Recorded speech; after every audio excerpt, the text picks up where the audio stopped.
ডিসেম্বৰ মাহৰ শেষৰ ফালে পুলিচৰ নিযুক্তিৰ বাবে আৰু কেইবা হাজাৰো পদ আমি মুকলি কৰি দিম। নৱেম্বৰত আপোনালোকে আকৌ আবেদন কৰিব যাতে আপোনালোকৰ আশাবিলাক আমি বাস্তৱত ৰূপায়ণ কৰিব পাৰোঁ। প্ৰাথমিক শিক্ষাৰো 5,000 পদৰ নিযুক্তিৰ প্ৰক্ৰিয়া সম্পূৰ্ণ হৈ যোৱাৰ লগে লগে বাকী থকা 4,000 পদৰো নিযুক্তিৰ প্ৰক্ৰিয়া আমি আৰম্ভ কৰিম। অৰ্থাৎ অসমৰ যুৱক যুৱতীৰ সপোনবিলাক পূৰণ কৰিবলৈ আমি আমাৰ প্ৰচেষ্টা অব্যাহত ৰাখিম। নৱেম্বৰত আমি নিযুক্তিৰ প্ৰক্ৰিয়া আৰম্ভ কৰিম, ডিচেম্বৰত আমি শেষ কৰিম। এটা এটাকৈ আমি নিযুক্তি দি যাম। প্ৰথমতে LP, তাৰপিছত পুলিচ, তাৰপিছত gazetted officer, ADRE 3, ADRE 4, health, এনেকৈ প্ৰায় 35,000 নিযুক্তি। কলেজ পাছ কৰাৰ পিছত কৰ্মসংস্থাপনৰ যিটো প্ৰয়োজনীয়তা তাক আমি কেনেকৈ পূৰণ কৰিম। মুখ্যমন্ত্ৰী হোৱাৰ দিনৰে পৰা আমাৰ যুৱক যুৱতীয়ে সন্মুখীন হোৱা সমস্যাবিলাক সমাধানৰ বাবে আমি নিৰন্তৰ প্ৰচেষ্টা কৰিছোঁ আৰু তাৰে প্ৰয়াস আৰু প্ৰচেষ্টাৰ অংগ হিচাপে কেইবাটাও নতুন আঁচনি আমাৰ চৰকাৰে হাতত লৈছে। আজি অসম চৰকাৰে বিগত 6-7টা বছৰত আমি যুৱক যুৱতীসকলৰ নামভৰ্তি ক্লাছ 11ৰ পৰা পোষ্ট গ্ৰেজুৱেটলৈকে আমি সম্পূৰ্ণ বিনামূলীয়া কৰিছোঁ। উচ্চ মাধ্যমিক আৰু উচ্চতৰ মাধ্যমিক পৰীক্ষাৰ ফৰ্ম ফিলআপৰ সময়ত যাতে দেউতাকে কাৰোবাৰ পৰা টকা ঋণ ল'ব নালাগে তাৰ কাৰণে আমি ফৰ্ম ফিলআপো বিনামূলীয়া কৰিছোঁ। কলেজত শিক্ষা টকা পইচাৰ অভাৱত যাতে আমাৰ ছাত্ৰীসকলে কম আধা বাটত সামৰিব নালাগে তাৰ কাৰণে নিযুত মইনা আঁচনিৰ সৃষ্টি হৈছে। সেই শৃংখলতাতে আজি আমি আৰু এটা আঁচনি হাতত লৈছোঁ, মুখ্যমন্ত্ৰীৰ জীৱন প্ৰেৰণা আঁচনি। মই যিমান দূৰ জানো বা মই ষ্টাডি কৰিছোঁ, ভাৰতৰ কোনো ৰাজ্যতে এই আঁচনিটো নাই। যি ধৰণে নিযুত মইনা আঁচনি অসমৰ এটা ব্যতিক্ৰমী আঁচনি, এই আঁচনিটো আমাৰ বাবে এটা ব্যতিক্ৰমী আঁচনি। মোৰ প্ৰচেষ্টা আছিলে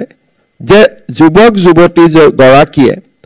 আজি ডিগ্ৰী পাছ কৰাৰ লগে লগে দেউতাক মাকে এটা মানসিকভাৱে যুৱক যুৱতীজনে এটা সিদ্ধান্ত লয় যে আজিৰ পৰা দেউতা মাৰ পৰা টকা পইচা নোখোজো। কিন্তু আমাৰ ইয়াত কেম্পাছ ৰিক্ৰুটমেণ্ট নাই যে পাছ কৰা দিনাখনৰ পৰাই আমি দৰমহা পাম। গতিকে নোখোজো বুলি কৈও আকৌ মাকক গৈ টকাটো খুজিবলগীয়া হয়, কাৰণ চলাৰ কাৰণে বিকল্প পথৰ সন্ধান নাথাকে। আজি আমি অসমত বহুত সম্ভাৱনাৰ সৃষ্টি কৰিছোঁ আৰু মই ভাবোঁ যে আহিবলগীয়া দিনত আমাৰ ৰাজ্যত সম্ভাৱনা আৰু বৃদ্ধি হ'ব। কিন্তু সম্ভাৱনাসমূহ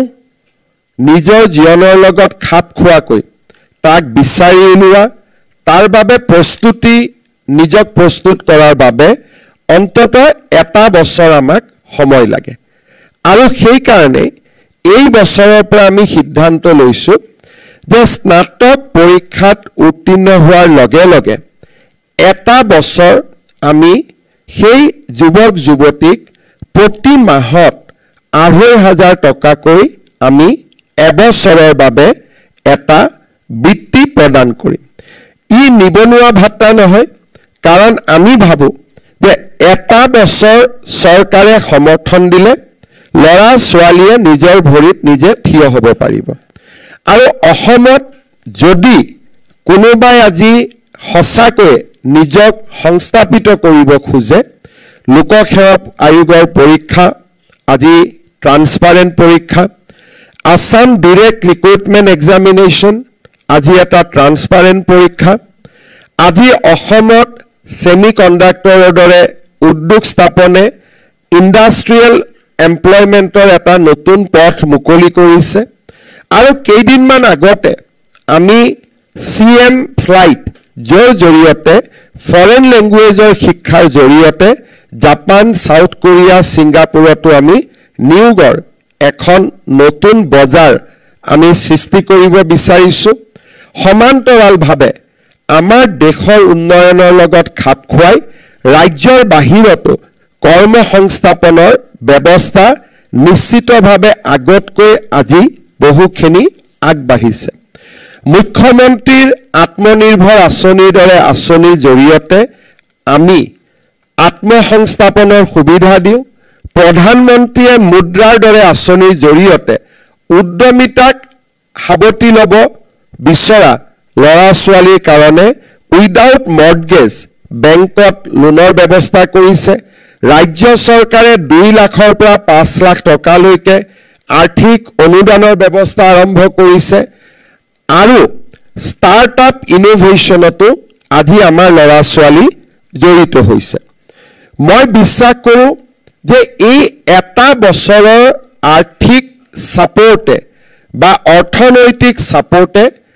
প্ৰত্যেকগৰাকী যুৱক যুৱতীক এটা সুস্থিৰ সিদ্ধান্ত লোৱাত সহায় কৰিব নহলে আউট অফ ডেসপাৰেশন কেতিয়াবা আমি যত আমাৰ এক প্ৰকাৰ ক'ব গ'লে যত আমি যাব খুজো সময় লাগে সেই সময়খিনি নোপোৱাৰ কাৰণে কেতিয়াবা যত আমি যাব নিবিচাৰো বা জীৱনৰ যেটো সেকেন্ড এন্ড থাৰ্ড চইচ হয় তাক আমি খাবতি ল'ব লাগে এটা বছৰৰ সুস্থিৰতাই এটা বছৰৰ সমৰ্থনে আমাক আমাৰ ভাষাত ক'ব গ'লে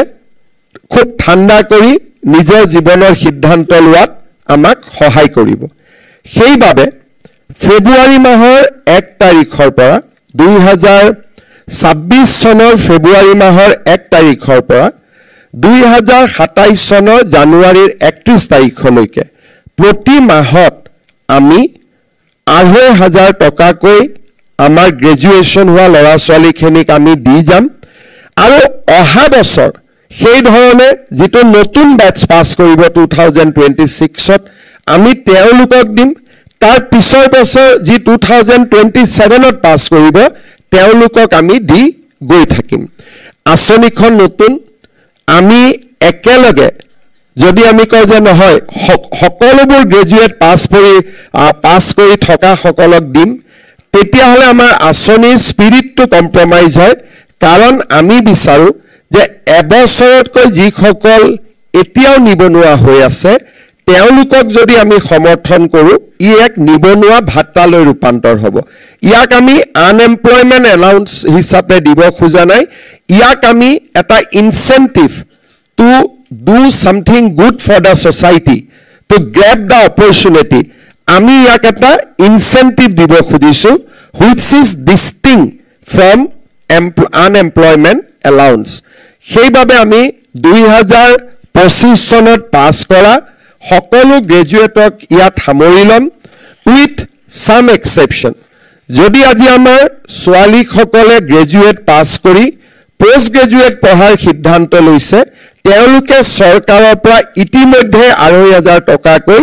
লাভ কৰি আছে আৰু নেক্সট 4 বছৰ তেওঁলোকে পাই থাকিব নিযুত মইনা আঁচনিৰ অধীনত সেই কাৰণে যি সকলে নিযুত মইনা আঁচনিৰ